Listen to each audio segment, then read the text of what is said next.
Happy Friday. As always, I hope you had a grand week. Today, I want to talk to you about the cries, the cries of the people.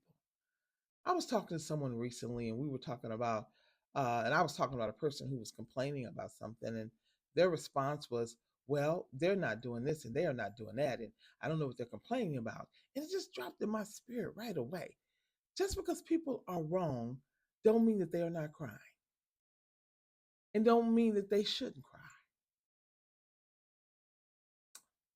We have got to understand that God hears the cries of the people. God hears the internal cries, the cries that we don't say out loud to other people, the cries that we don't make public. We can be trapped in something. We can be trapped in an addiction.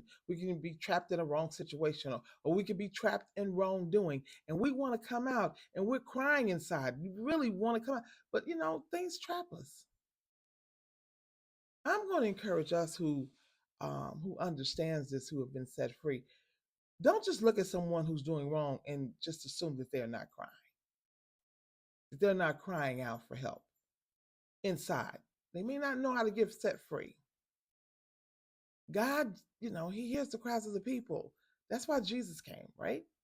Because of the cries of the people for deliverance from bondage.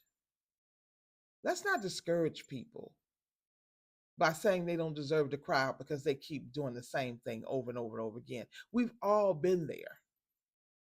Let's encourage them to continue to cry out to God, because at some point God says, it has reached my ears. I've heard the cries of my people and I have to do something.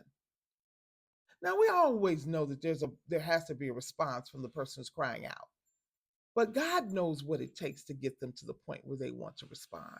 That's not on us. What we should be doing is continue to encourage them to cry out, and we should encourage them to cry out to us and be able to listen, right? Listen and hear.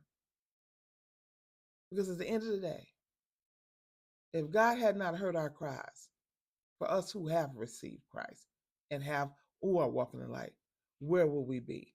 Just because somebody is doing wrong, don't mean that they're not crying. Much love.